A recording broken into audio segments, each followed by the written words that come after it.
नमस्कार, आपण पाहत आहात अजिंक्य महाराष्ट्र न्यूज. पाहुयात काही ठळक आणि महत्त्वाच्या घडामोडी. आणि येणाऱ्या काळामध्ये आज हिंगोली येथे भानखेडा सर्कलमधून गणेशपूर, सुकळी, भानखेडा या गावातील मोठ्या संख्येने लोक उपस्थित राहून आमदार भाऊ पाटील यांच्या नेतृत्वाखाली सगळ्यांनी एक होऊन आमदार संतोषदादा बांगर यांच्यासोबत कार्य करण्यासाठी इच्छुक झाले.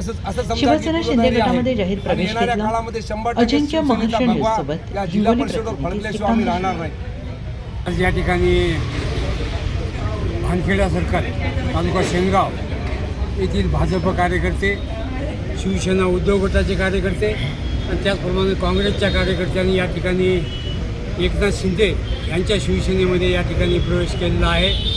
येणाऱ्या जिल्हा परिषद लक्षात घेऊन लोकांना आता विकासाच्या पाठीमागे या ठिकाणी राहायचं आहे आणि त्या दृष्टिकोनातून या जिल्हा परिषदेवर भगवा फडकला पाहिजे.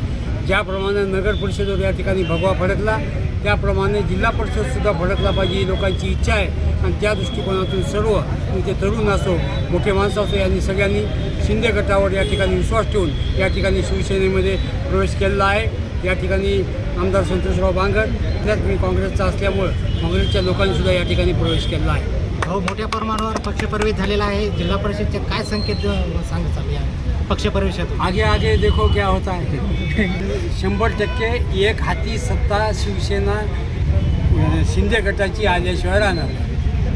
या कळमनुरी मतदारसंघाचे आमदार माजी आमदार भाऊराव पाटील गोरेगावकर, संतोषदादा बांगर व या नवीन नगर परिषदचे अध्यक्ष श्रीरामजी बांगर, समाजाचे दैवत अशोकराव नाईक, आमचे नवीन नगरसेवक चंदू लवाळे, नगरसेवक नवीन नायक सर यांच्या उपस्थितीमध्ये गणेशपूर व भानखेडा या गावातील लोकांनी शिंदे गटामध्ये प्रवेश केलेला आहे.